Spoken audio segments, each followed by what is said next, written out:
केंद्रीय मंत्रिमंडल ने 8वें वेतन आयोग के गठन की मंजूरी दे दी है, जिससे 1 करोड़ से ज्यादा केंद्रीय कर्मचारियों और पेंशनर्स को फायदा मिलने जा रहा है। आयोग का गठन 2025 में शुरू होने की संभावना है। साथ ही 2026 तक सिफारिशें दी जा सकती हैं, जो वेतन, भत्ते और पेंशन में संशोधन भी करेंगी। इसमें कर्मचारियों के वेतन में किस तरह की बढ़ोतरी होने की उम्मीदें हैं, चलिए आपको पूरी तरह से समझाते हैं। दरअसल केंद्रीय मंत्रिमंडल ने गुरुवार को 8वें वेतन आयोग के गठन का रास्ता साफ कर दिया है। इससे 1 करोड़ से ज्यादा केंद्रीय कर्मचारियों और पेंशनर्स को बड़ा फायदा होगा। इस आयोग से वेतन, भत्ते, पेंशन और दूसरे फायदों में संशोधन की उम्मीद है। ये आयोग 2026 तक बनने की उम्मीद भी जताई गई है, क्योंकि 7वें वेतन आयोग की सिफारिशें 2025 के अंत में समाप्त हो रही हैं। 8वां वेतन आयोग कर्मचारियों के वेतन ढांचे की समीक्षा करेगा। इसमें महंगाई, आर्थिक स्थिति और कर्मचारी कल्याण जैसे पहलुओं पर विचार भी किया जाएगा। ये आयोग सरकारी कर्मचारियों की जरूरतों को पूरा करने के लिए हर 10 साल में गठित किया जाता है।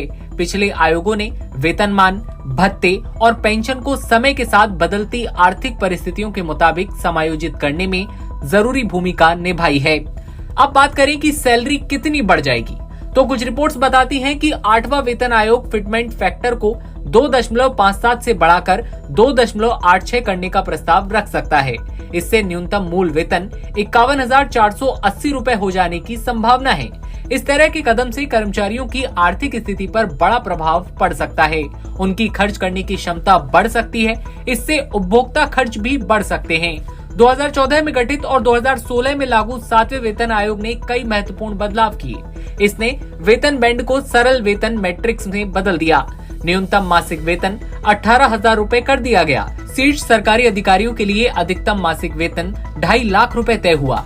इसने फिटमेंट फैक्टर को भी 2.57 तक बढ़ा दिया, जिससे मूल वेतन में अच्छी बढ़ोतरी हुई। फिटमेंट फैक्टर एक मल्टीपल है, जिसका इस्तेमाल वेतन आयोग के तहत सरकारी कर्मचारियों के संशोधित मूल वेतन कैलकुलेशन के लिए किया जाता है।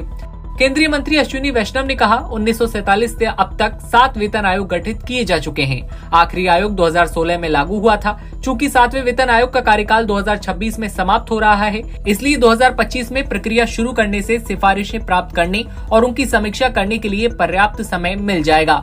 इस घोषणा से कर्मचारियों और सेवानिवृत्त लोगों में उम्मीद की किरण एक बार फिर जाग चुकी है। उन्हें उम्मीद है कि 8वां वेतन आयोग उनकी लंबे समय से चली आ रही चिंताओं या फिर भविष्य को लेकर प्लानिंग को और बेहतर करेगा। ये ऐसे सुधार लाएगा जिनसे कर्मचारियों की जिंदगी की गुणवत्ता में सुधार आएगा। इससे देश के आर्थिक विकास में उनका योगदान और भी ज्यादा बेहतर तरीके से मिल पाएगा। बता दें कि 7वें वेतन आयोग की सिफारिशें जनवरी 2016 में लागू हुई थी और 7वें वेतन आयोग की सिफारिशें 2025 के अंत में समाप्त हो रही हैं। ऐसे में आपकी क्या राय है? आपको क्या क्या उम्मीदें हैं? कमेंट सेक्शन में बताइए